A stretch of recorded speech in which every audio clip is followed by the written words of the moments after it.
Welcome to HP commerce classes. TY બીકોમનું business law આ સબ્જેક્ટનું ફર્સ્ટ યુનિટ આપણે કવર કરી રહ્યા છે. હવે એની અંદર જે 6th નંબરનો ક્વેશ્ચન છે, write a short note on communication of offer, acceptance and revocation. કે આપણે ઓફરનું, એક્સેપ્ટન્સનું અથવા તો એને રિવોક કરવાનું જે કમ્યુનિકેશન છે એ કમ્યુનિકેશન ક્યારે થયું એવું કહેવાય, એ વસ્તુ આપણે આ ક્વેશ્ચનમાં ભણીશું. તો જો and offering its acceptance and the revocation to be complete must be communicated. એ સામેવાળાને તમારે કહેવું પડશે. કમ્યુનિકેટ કરવું એટલે સામેવાળાને કહેવું પડશે. When the parties are faced and negotiate in person, contract comes into existence when the offeree gives his absolute and unconditional acceptance to the offer made by the offerer. When the parties are at distance, the offer and acceptance and the revocation are made through post and the following rules are applicable. સાહેબ આનો મતલબ થયો. ચલો, face to face સામને સામને ઊભા છે, બરાબર? ત્યારે તો તમે ઓફર આપી, સામેવાળાએ સ્વીકારી કાં તો રદ કરી, ઓન ધ સ્પોટ થઈ જશે. એમાં કોઈ પ્રોબ્લેમ જ નહીં. જ્યારે ફેસ ટુ ફેસ આપણે છીએ ત્યારે અથવા ફોન પર વાત કરીએ ત્યારે તરત જ ડીલિંગ, તરત જ એક્સેપ્ટન્સ કાં તો ઓફરની વાત કમ્યુનિકેટ થઈ જશે. પ્રશ્ન ક્યારે આવે છે? જ્યારે બે પાર્ટીઝ દૂર દૂર બેઠેલી હોય અને એકબીજાને લેટર લખતી હોય, પત્ર વ્યવહાર દ્વારા એકબીજાને કમ્યુનિકેશન કરતી હોય, પ્રોબ્લેમ ત્યારે આવે છે. ખબર પડી કે કોઈ પત્ર મોકલ્યો અને 3 દિવસ પછી પેલા સુધી પહોંચ્યો, અહીંયાથી પત્ર મોકલ્યો અને 3 દિવસ પછી મળ્યો, પ્રોબ્લેમ ત્યાં આગળ આવે છે. બાકી ફેસ ટુ ફેસ હોય, ફોન પર હોય ત્યારે કોઈ પ્રોબ્લેમ આવતો નથી. ક્લિયર છે? કારણ કે એમાં કમ્યુનિકેશન આપણે તરત જ થઈ જાય છે. હવે જુઓ શું, હવે એમાં જ્યારે ડિસ્ટન્સ પર હોય ત્યારે શું રૂલ્સ લાગુ પડશે? પહેલું, કમ્યુનિકેશન ઓફ ઓફર. એક કોમન સેન્સમાં વિચારો. હું તમને એમ કહી રહ્યો છું કે ભાઈ મારે 10,000માં મારો મોબાઈલ વેચવો છે, આવો મેં પત્ર લખ્યો, બરાબર? મારું કમ્યુનિકેશન પૂરું ક્યારે થશે? જ્યારે આ મારો પત્ર તમારા સુધી પહોંચે ત્યારે. અરે હા કે ના? તમારા લગીને પત્ર પહોંચે જ ના તો મારું કમ્યુનિકેશન ઓફરનું થયું કહેવાય ખરું? ના કહી શકાય. સમજ્યા કે ના સમજ્યા? આ વસ્તુ જો, the communication of offer is complete van it comes to the knowledge of person to whom it is made. જે વ્યક્તિને માટે આપણે આ પત્ર લખેલો છે, જે વ્યક્તિના માટે ઓફર અપાઈ છે, જ્યારે વ્યક્તિને આ જાણકારી પહોંચી જશે ત્યારે મારું કમ્યુનિકેશન કમ્પ્લીટ થયું કહેવાશે. Example, A makes an offer to sell his house to B at a fixed price. The letter is posted on 10th July and it reaches to B on 12th July. Here the communication of offer is completed when B receives the letter, that is 12th July. મતલબ બોલો શું મતલબ થાય? હું આજે 10 તારીખે પત્ર લખું છું તને, બરાબર? અને તને પત્ર પહોંચ્યો કઈ તારીખે? 12 તારીખે. તો મારું ઓફરનું કમ્યુનિકેશન ક્યારે પૂરું થયું કહેવાય? બોલો, બોલ કઈ તારીખે? 12 તારીખે. સમજ્યા કે ના સમજ્યા? બરાબર. જો તો ઓફરનું કમ્યુનિકેશન ક્યારે પતશે? ખ્યાલ આવી ગયો બધાને? આ રીતના હવે મને એક્સેપ્ટન્સ આપશે કે હા ભાઈ મારે તમારું આ ઘર આ ચોક્કસ કિંમત પર ખરીદવું છે. તો એનું એક્સેપ્ટન્સ પૂરું ક્યારે થશે? બોલો તોલા ભાઈ, એક્સેપ્ટન્સ પૂરું ક્યારે થશે? એ પત્ર લખશે ત્યારે કે પત્ર મને પહોંચશે ત્યારે? હવે સમજવાની વાત છે. હવે અહીંયા ઘડી સમજવાની વાત છે.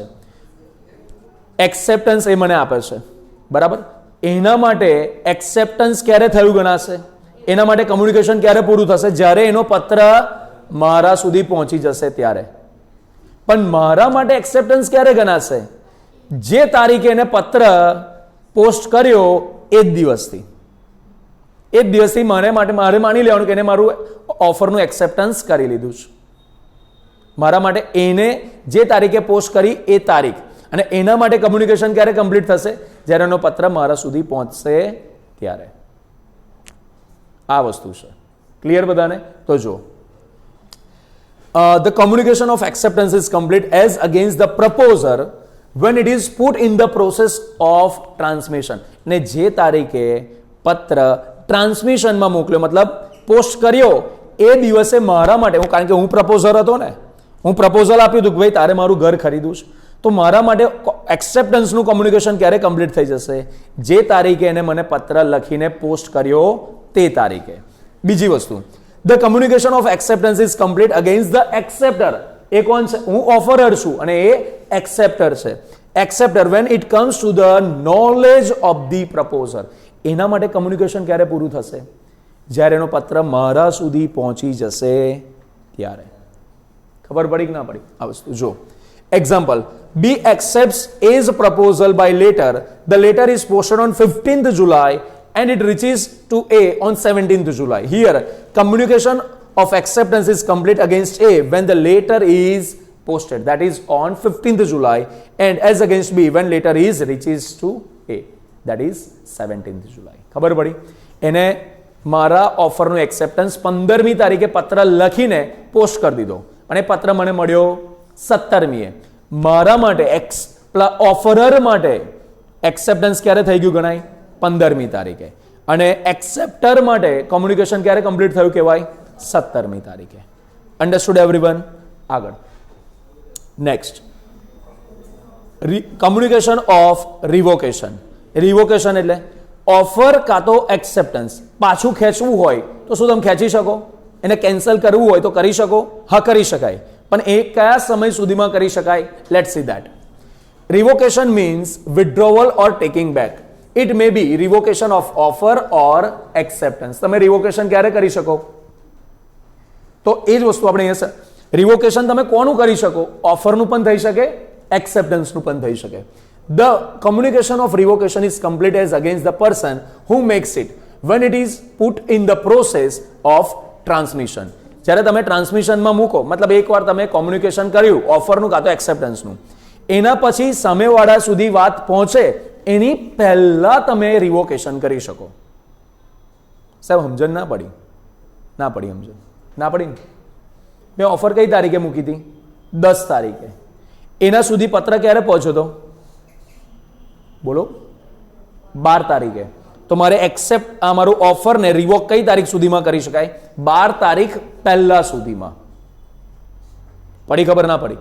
અચ્છા, એને મને એક્સેપ્ટન્સ કઈ તારીખે આપ્યું હતું? 15 તારીખે. મારા સુધી પહોંચવાનું હતું કઈ તારીખે? 17 તારીખ. એ રિવોકેશન કઈ તારીખ સુધીમાં કરી શકે છે? 17 તારીખ પહેલા સુધીમાં. પડી ખબર કે ના પડી આ વસ્તુ? જુઓ, the communication of revocation is complete as against the person to whom it is made.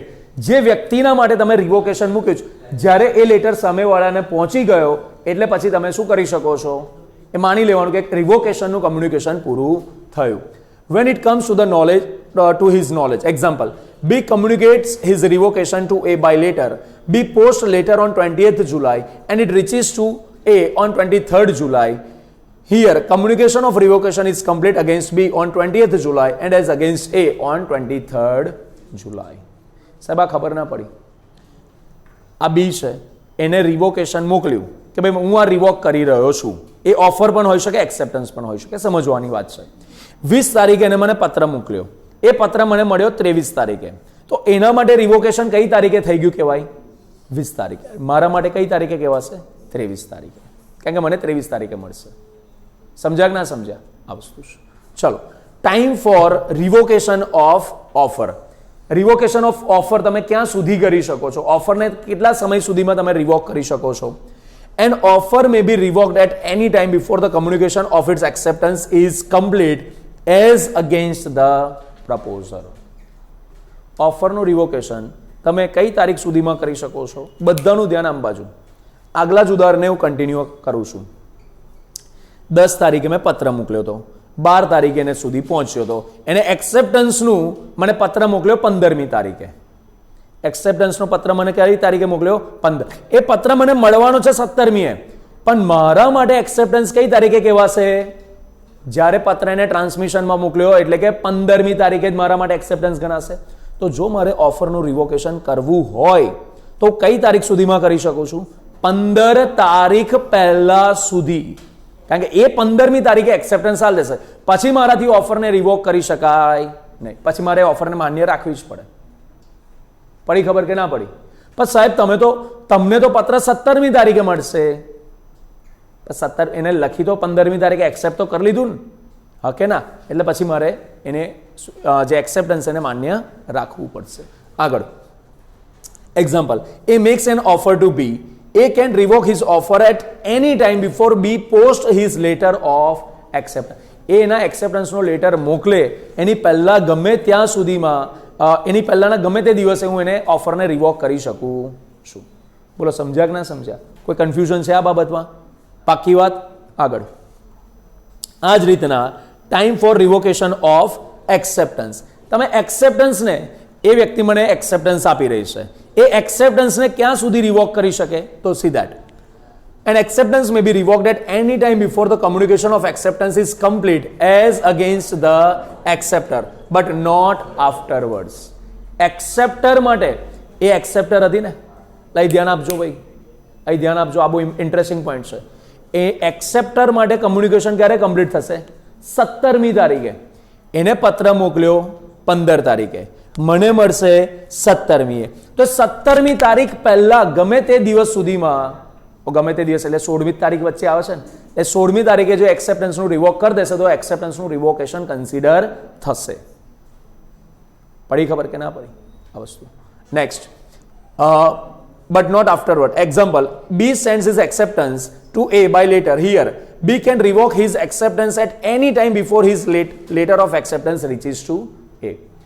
મને પત્ર મળે એની પહેલા સુધી ગમે ત્યારે એ એક્સેપ્ટન્સને રિવોક કરી શકે છે. સમજાઈ ગયું બધાને?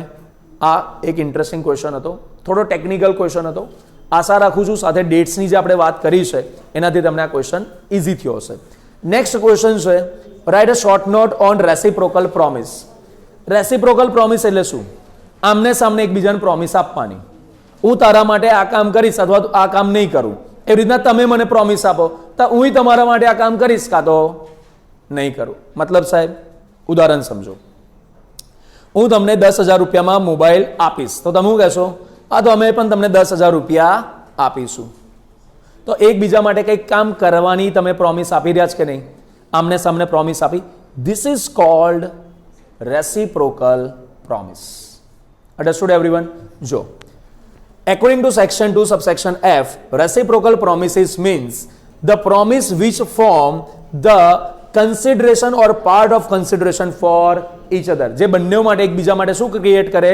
કન્સિડરેશન ક્રિએટ કરે. that is called reciprocal promise. Example, A promises to do or not to do something in consideration of B's promise to do or not to do something. હું તમારા માટે કંઈક કામ કરીશ અથવા નહીં કરું, એ રીતના તમે પણ મને કહો તો અમે તમારા માટે કંઈક કામ કરીશું કાં તો નહીં કરીએ. તો એકબીજાને પ્રોમિસ આલીને તો શું કહેવાય? કઈ પ્રોમિસ કહેવાય? રેસિપ્રોકલ. આગળ, in the case of Jones versus Barclay, such promises have been classified into following 3 categories. આવી જે રેસિપ્રોકલ પ્રોમિસીસ છે ને એ 3 પ્રકારની હોઈ શકે. કયા 3 પ્રકારની? Let's see that.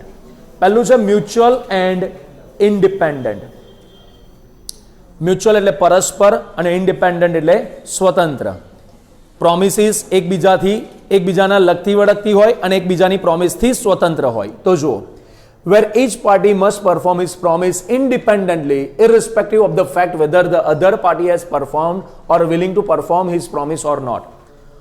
હું મારું પરફોર્મન્સ આપીશ, એના માટે મારે તમારા પરફોર્મન્સ તમે આપશો નહીં આપો એનાથી મને કોઈ લેવા દેવા ના હોય. મારે મારું પરફોર્મન્સ તમને આપવાનું છે.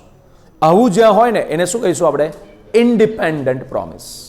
ક્લિયર? જો આગળ, example, A agrees to pay such promises are known as mutual and independent promise. Example, A agrees to pay the price on 10th May and B agrees to supply the goods on 15th May.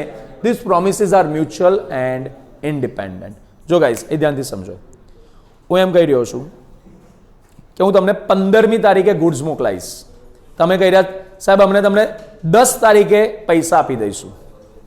તમે લોકોએ શું કીધું? 10 તારીખે પૈસા આપશો. હું કહું છું તમને 15મી તારીખે માલ પહોંચાડી આપીશ. અહીંયા ઘડી બંને જણાની પ્રોમિસમાં કશે એવું લખ્યું જો તું મને પૈસા આપીશ તો જ માલ મોકલાઈશ, આવું કશે લખ્યું છે? ના. તમે લોકોએ મને એમ કીધેલું જો તમે મને માલ મોકલાવશો તો જ પૈસા આપીશ. શું આમાં એડવાન્સ પેમેન્ટની વાત છે? કશું છે નહીં. બંને જણની એકબીજાની પ્રોમિસ કેવી છે? તમે કહી રહ્યા સાહેબ અમે તમને 10 તારીખે પૈસા આલ દઈશ. હું કહું છું તમને 15 તારીખે માલ આપી દઈશ. આટલી જ વાત છે ને? બંનેની પ્રોમિસ કેવી કહેવાય? મ્યુચ્યુઅલ અને ઇન્ડિપેન્ડન્ટ કહેવાશે. સમજ્યા કે ના સમજ્યા? આગળ second point, conditional and dependent. હમણાં જે ઉદાહરણ છે ને એને થોડુંક ટ્વિસ્ટ કરી દો, કન્ડિશનલ બનાવી દો. જો તમે એડવાન્સ પેમેન્ટ આપશો તો હું તમને માલ મોકલીશ. કન્ડિશનલ થઈ ગયું. ડિપેન્ડ, આનો મતલબ જો તમે પૈસા આપશો તો જ મારે તમને ગુડ્સ આપવાના છે ને. કન્ડિશન લાગુ પડી કે ના પડી? મારી પરફોર્મન્સ તમારા પરફોર્મન્સ પર ડિપેન્ડન્ટ થયું કે ના થયું?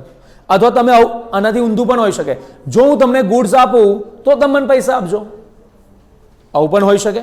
કાં તો એડવાન્સમાં કાં તો ગુડ્સ મળે પછી કેશ ઓન ડિલિવરી વાળું પણ હોઈ શકે. આ રીતના તો જો, where the performance of the promise by one party depends upon the prior performance of the promise by other party, the promises are conditional and dependent.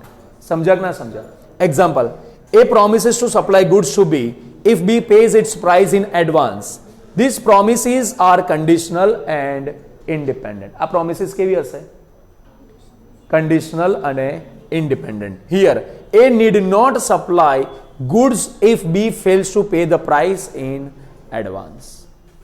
તમે જો એડવાન્સમાં રૂપિયા આપશો તો હું તમને ગુડ્સ આપીશ, બરાબર? તો જ્યાં સુધી તમે રૂપિયા એડવાન્સ ના આપો ત્યાં સુધી મારે ગુડ્સ આપવાની જરૂર છે ખરી? કેમ? તો હવે આ જે પ્રોમિસ જે હતી કેવી હતી? કન્ડિશનલ હતી, એટલા માટે. ત્રીજું શું હોઈ શકે? Mutual and concurrent. કોનકરન્ટ એટલે સાથે સાથે, એક હાથ દે એક હાથ લે. પડી ખબર ના પડી? એક બાજુ રૂપિયા આપો, એક બાજુ ગુડ્સ લઈ જાઓ. બંને પરફોર્મન્સ કેવું આપવાનું છે? એક સાથે, બરાબર? આ રીતના જો, where the promise of both the parties must be performed simultaneously, એક સાથે જ્યારે પરફોર્મન્સ આપવાનું હોય, they are mutual and concurrent promises. આવી પ્રોમિસને શું કહેવાશે? મ્યુચ્યુઅલ અને concurrent. Example, promise to sell goods for cash. કેશમાં માલની લેવેચ કરવાનો જે કોન્ટ્રાક્ટ છે, આ કેવો કોન્ટ્રાક્ટ છે? મ્યુચ્યુઅલ છે અને કોનકરન્ટ છે. ઓકે, આગળ. Next, rules regarding performance of reciprocal promise. આ રેસિપ્રોકલ પ્રોમિસના પરફોર્મન્સ આપવાના સંદર્ભમાં શું નિયમો છે? પહેલો નિયમ, simultaneous performance of reciprocal promise. Simultaneous performance આપવાની જરૂરત હોઈ શકે છે. where the reciprocal promises are to be performed simultaneously. હમણાં જે લાસ્ટમાં કોનકરન્ટ વાળામાં જોયું તે, the promiser need not perform his promise unless the promisees are ready. promisee કર દો અહીંયા ઘડી, અહીંયા promisee કર દો.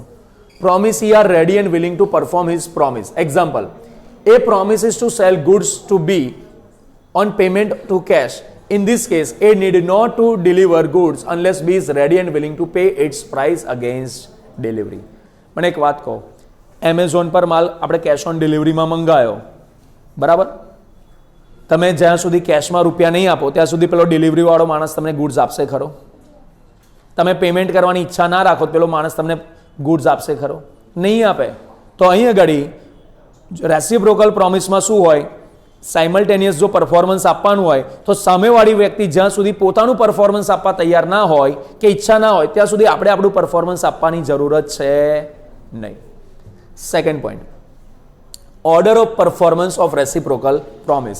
અહીં આગળ ઓર્ડરનો મતલબ હુકમ નથી, લખી રાખો. ઓર્ડર મતલબ ક્રમ. ક્રમ, ઓર્ડરનો મતલબ લઈશું ક્રમ. જો, where the order in which the reciprocal promises are to be performed is expressly mentioned in the contract, the promises must be performed in that order. આપણે વાત કરી, ભાઈ તું મને એડવાન્સમાં રૂપિયા આપજે તો હું તને ગુડ્સ આપીશ. તો જ્યાં સુધી તમે એડવાન્સમાં રૂપિયા ના આપો, જ્યાં સુધી તમે તમારું પહેલું પરફોર્મન્સ ના આપો ત્યાં સુધી મારે આપવાની જરૂર છે. સમજ્યા કે ના સમજ્યા? ગાઈસ પાછળ ખબર પડી બધાને? ઓકે, નેક્સ્ટ જો, but where this order is not expressly mentioned in the contract, the promises must be performed in that order which is required by the nature of transaction. મતલબ સાહેબ આવું કોઈ સિક્વન્સ હોય જ ના તો પછી નોર્મલી કોન્ટ્રાક્ટ જે ક્રમમાં થતો હોય એ ક્રમમાં આપણે કરવો, એ પ્રમાણે પરફોર્મન્સ અપાવવું જોઈએ. Example, A agrees to build a house of B at a fixed price. Here, A's promise to build the house must be performed before the performance of B's promise to pay its price. મતલબ તું મારું ઘર બાંધી આપ, તને આટલા રૂપિયા આપી દઈશ. તો મતલબ કોન્ટ્રાક્ટરે પહેલા ઘર બાંધી આપવું પડે કે ના બાંધી આપવું પડે? પછી જ પ્રાઇસ માંગવાની?